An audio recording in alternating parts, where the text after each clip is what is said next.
He calls to you today to follow where He leads you into a better way.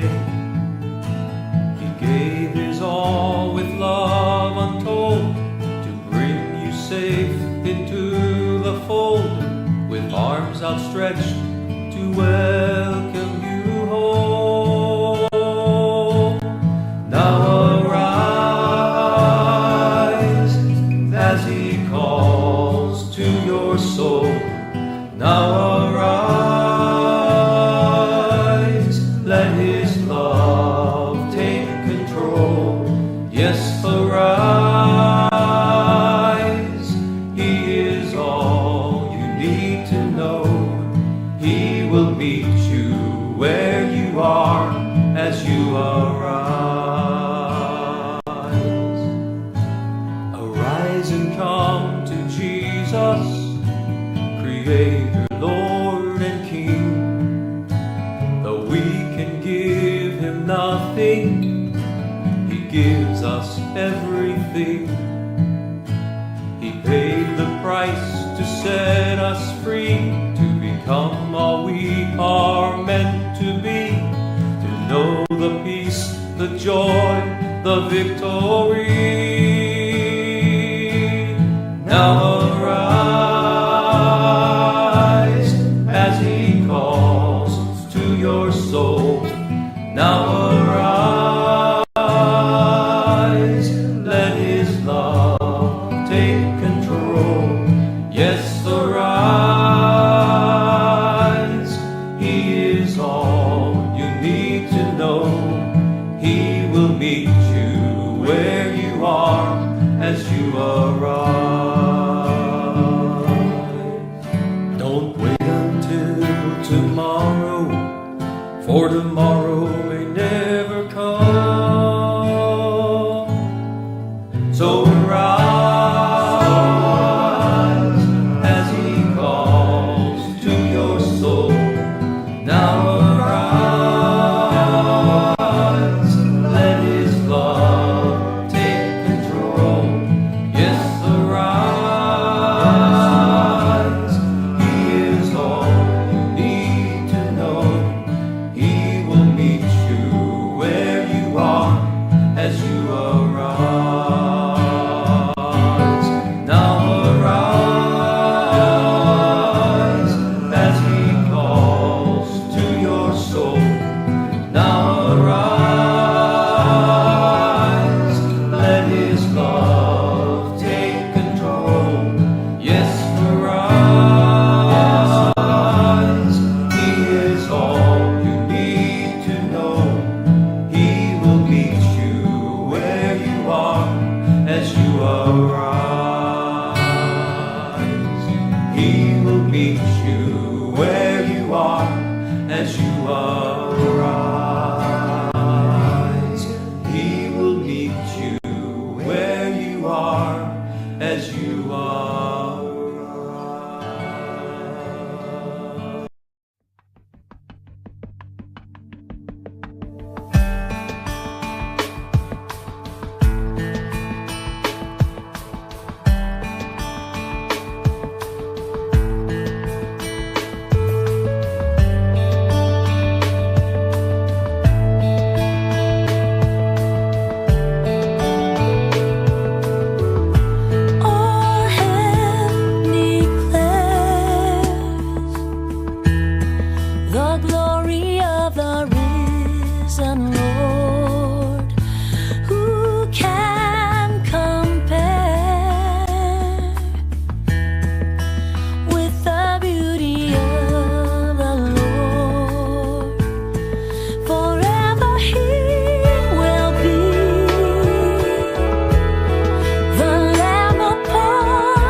Welcome to our weekly walk with Christ. I hope you've been enjoying our Hope series.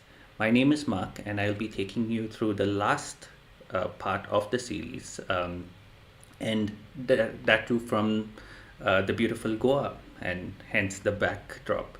I wish I could show you exactly what the backdrop was, because you would actually see where I'm sitting in beautiful Goa, and it would actually have extra value to my message today.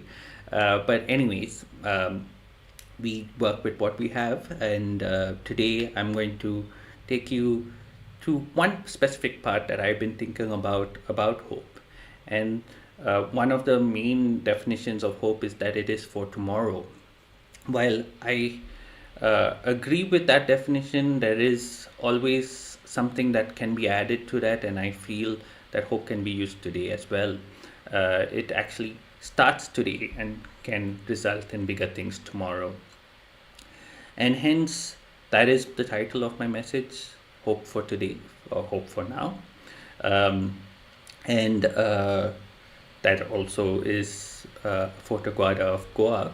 It's a nice picture. I wish I took it, but I believe I should give credit to the actual photographer on Unsplash. So that is the picture he's taken. So, anyways, the like I said, hope is for now, and I will be taking you through how that works out. A lot of hope is related to love and faith, and that is where we need to understand what hope is and how it works in the two steps of which is love and faith.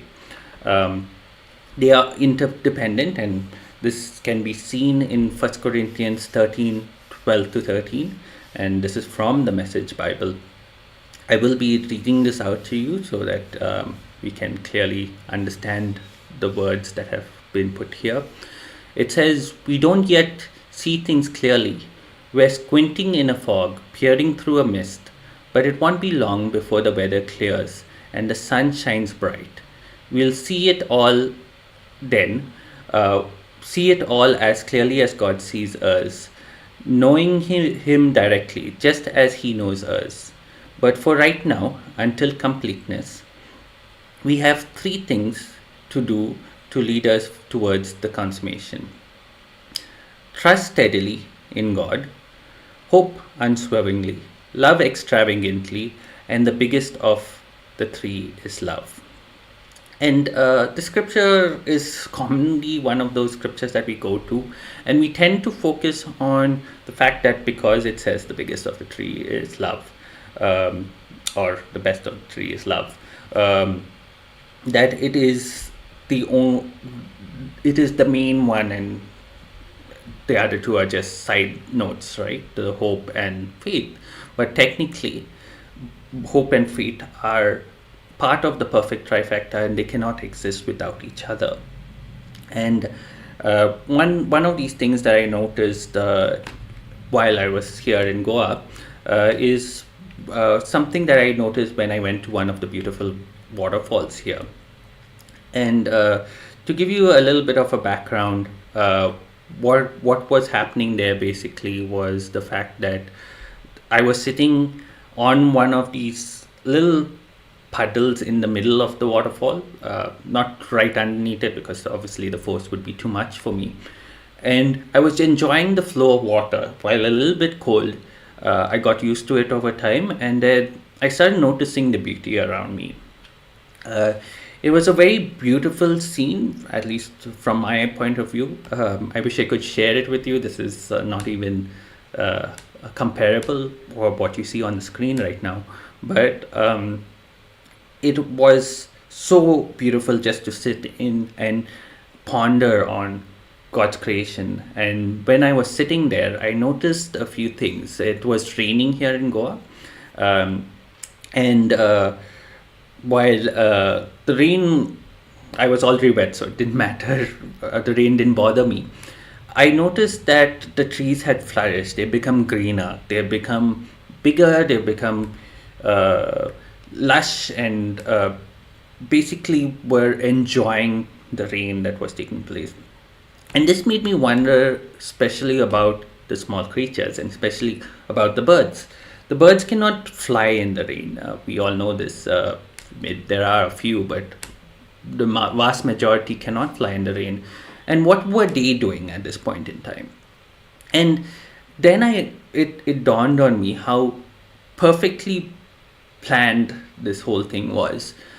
Because of the rain, the trees had flourished, the leaves had become bigger, new leaves have come, and the birds had a perfect spot to perch themselves on the top of the trees, under the shelter of the leaves of the trees. And I wondered whether the bird actually worried about this, whether they were pondering on the fact that where do we get the next meal, where do they perch themselves if in case it starts raining, do they plan for these things? And actually they don't. Surprisingly, it is all based on a simple thing called faith. They hope that they reach a tree and they end up there. And then I wondered, while I was sitting here in the rain, watching the trees and seeing the birds that were perched themselves under those trees, what about the predators? Could these birds get attacked right now? And then I found another interesting thing from my observation, which was basically that the trees had grown moss on them. And this moss was slippery, and as a result, these birds could safely perch themselves on the top of the trees. And because the moss is so slippery, the predators would not even attempt to try and climb up to one of these birds and take care, basically have their next meal, which so surprisingly was so well planned, and I don't think this could be done any better. And this leads me to my first point of how beautifully and how wonderfully God has made hope, and how basically they all fit in with each other. So technically this nature itself has this perfect balance. It's already balanced, where the rain comes, the rain makes it just right for the trees to grow a little bit better, flourish, and then what really happens is they faithfully grow in the conditions that they're at, right? And they make sure that they provide shelter for someone else, for another creature, which it's just so perfectly made, and it creates that perfect ecosystem for the birds. So basically, and birds are just one of those examples that I'm using right now.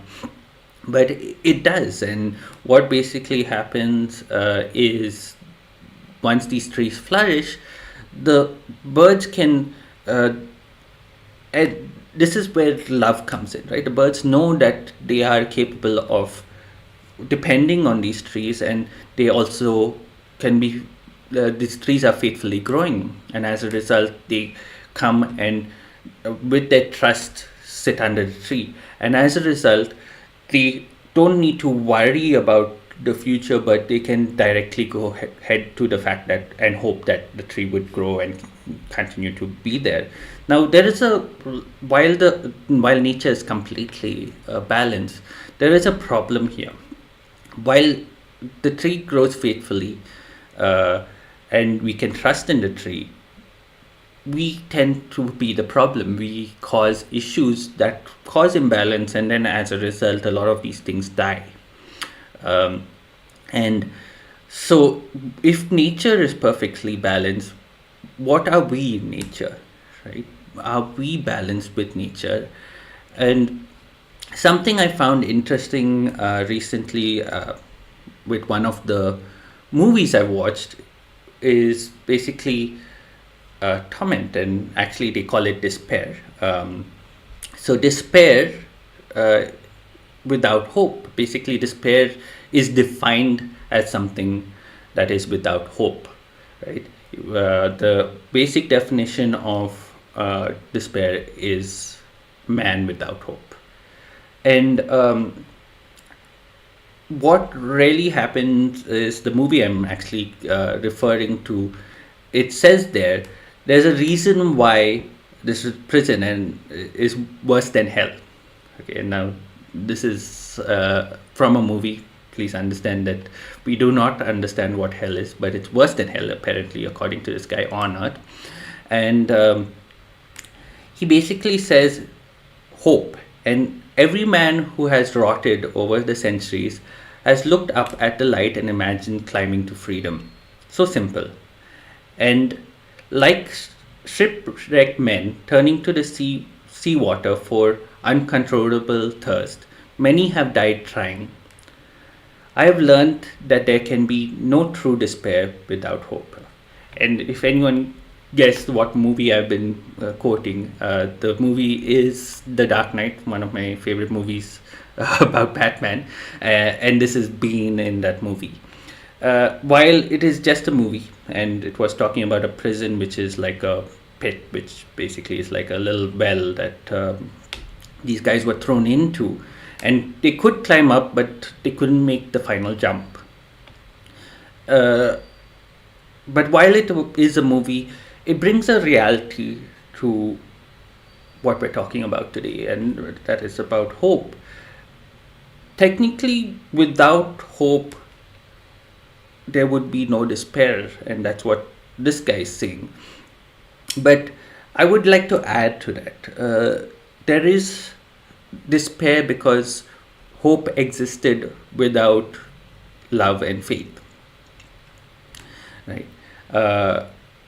And through the movie, if any of you guys have seen it, they show that two people are able to escape this pit.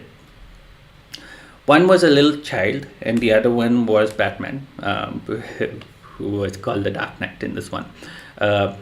Because of a very simple reason, they had experienced both love and they had experienced faith. And I'll talk more from the point of view of Batman in this situation.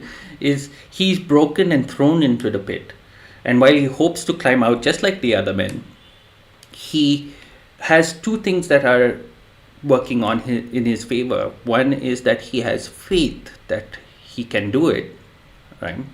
And the other is that he has love for a city, and hence he has extra motivation to do it, right? And he succeeds. And similarly, the little child that was there also succeeds because she has faith that she has to get it done, and they show you her love as well.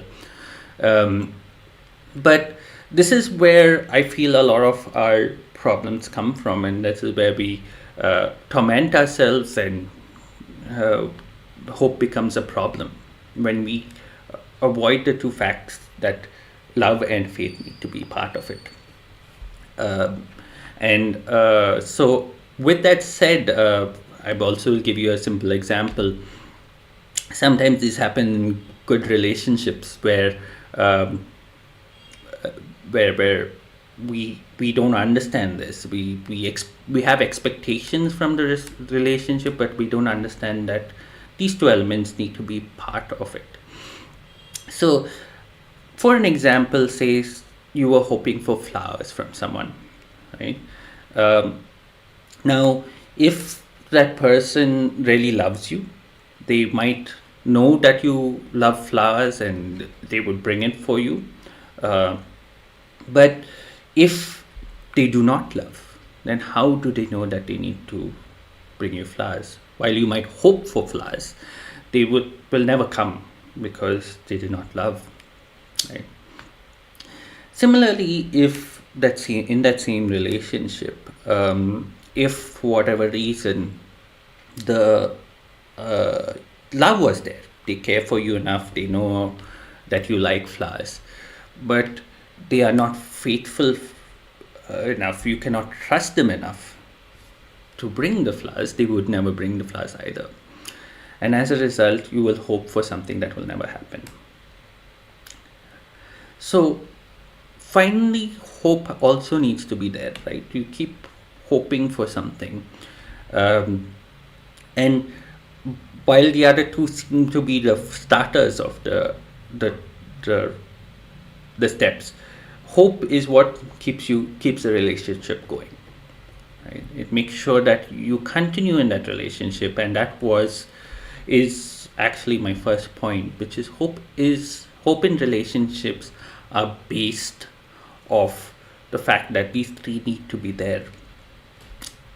A good relationship is built on all three. It has to be built on all three, just like it is built on God. It needs to be built on love, faith, and hope.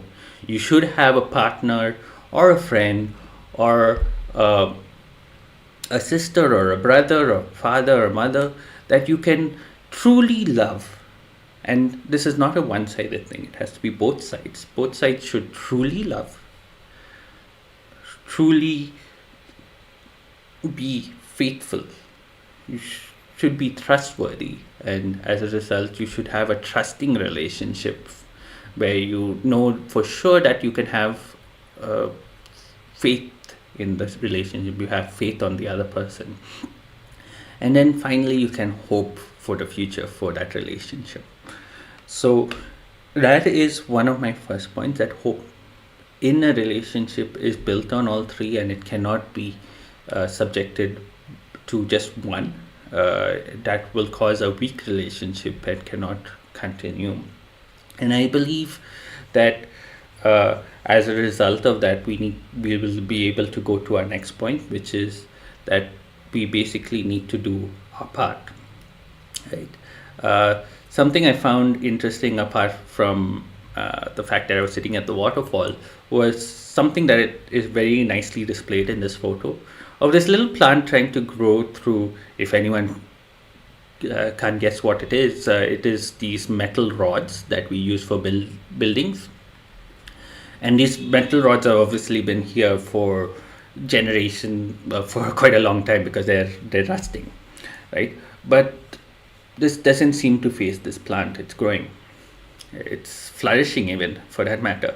And that is a lot of what needs to happen from our point of view, and this is part of what I'm trying to get done today. I'm trying to see how practical hope can be, and while we can hope for the future, we can do things today to make sure that our hope is not built on weakness, and we cannot, because we cannot hope for anything in the future, right? Because hope shouldn't be something that is not going to happen. And a lot of what we do over the years, or we've done over the years, something that we normally say is hopefully. And the moment we say hopefully, it most likely is not going to happen. And this is a misuse of the word hope.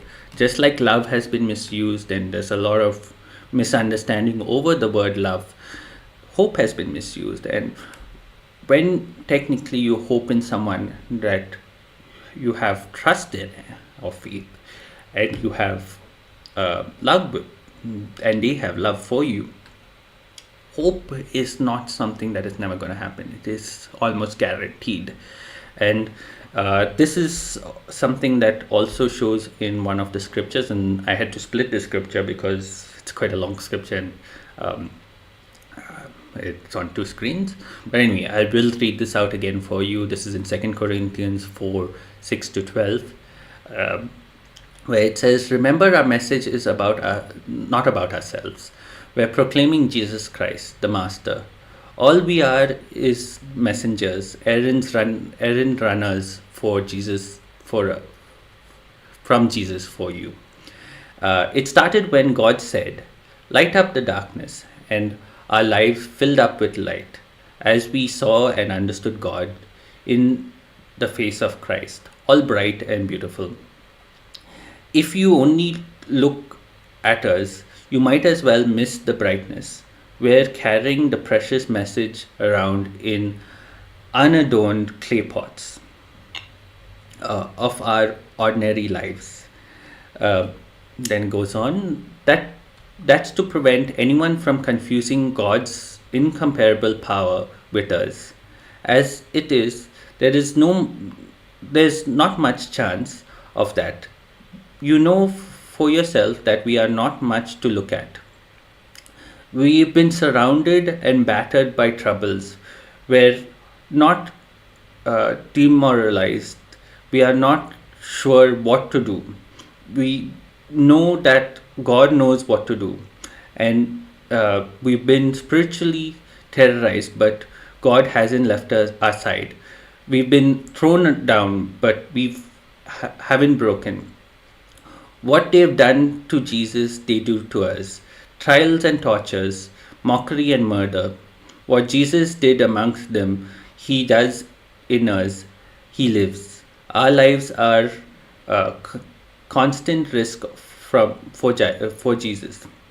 Our lives are at constant risk for Jesus' sake, which makes Jesus' life all the more evident in us. While we are going through the worst, we get in on the best.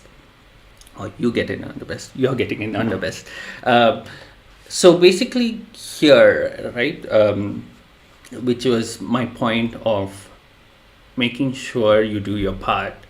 We've been given this perfect gift from God. He has made sure that He was a perfect example of the three. God is love, after all. We could never basically argue that God is love. And as He is love, He has also been a very faithful God. I don't think any of us could ever believe that God has ever left our side. In fact, we all probably have stories of this, and as a result, He has also kept every promise He's given us in the Bible. He keeps keeping it, right? And He was the perfect example for the relationship as well, right? He is love, and then when it came to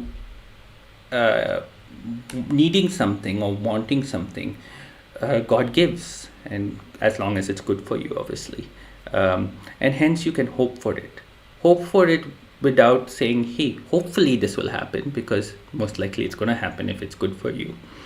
And if it doesn't happen, because God looks out for the best for you, it is most likely because it's not good for you, right? And that's why we have faith in God. We have faith that God will do what is best for us. And as a result, we need to do our part. We need to be just like God. Obviously, we're not the perfect example, and we can always have our own weaknesses.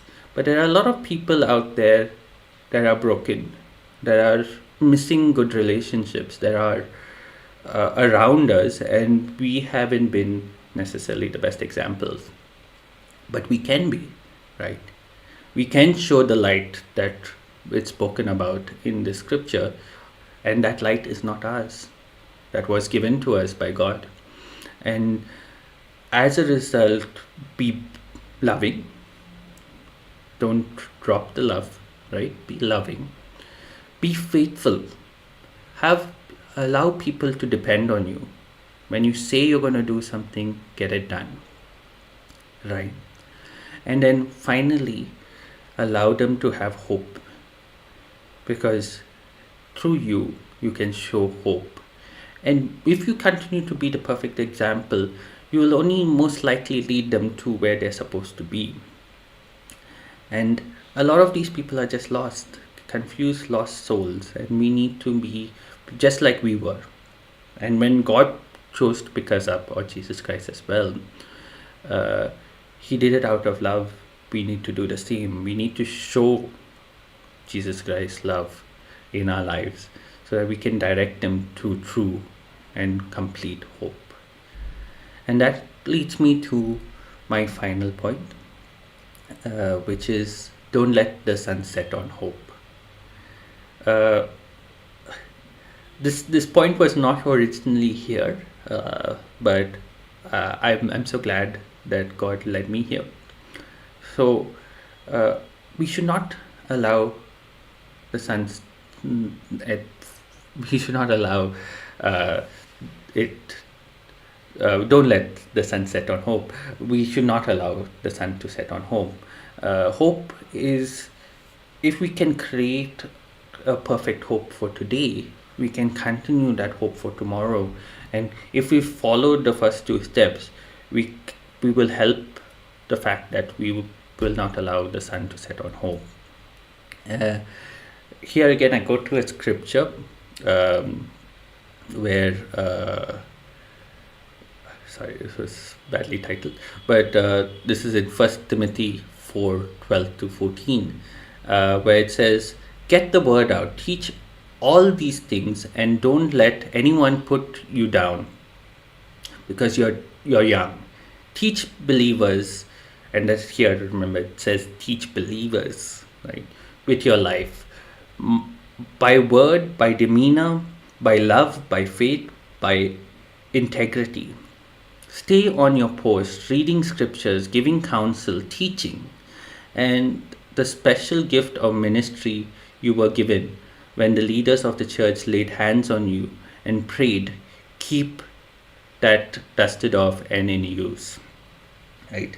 And this is just part of the fact that we don't let the sun set on hope. We need to keep vigilant. We need to make sure that we are not the causes of despair.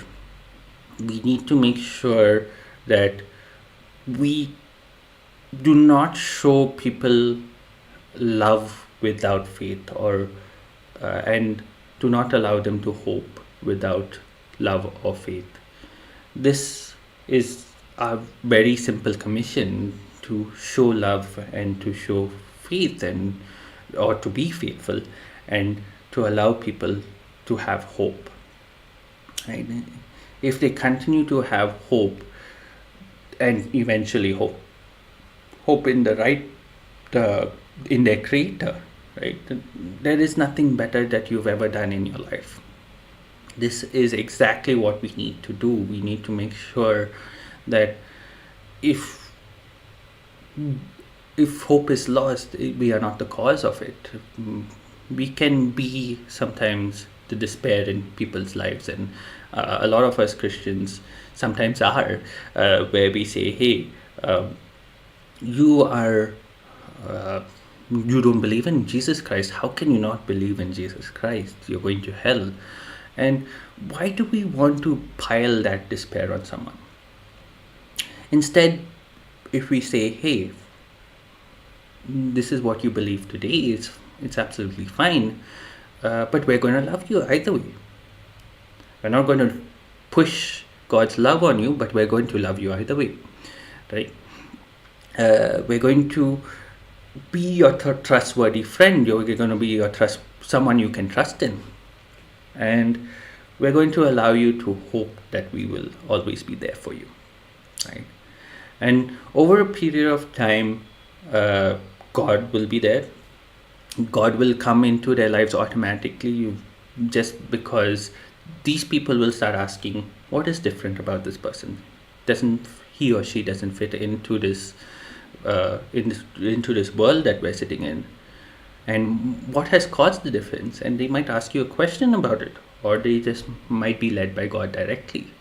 And then they will find true hope. Hope that is confirmed to help them through the future. Hope in God. Thank you.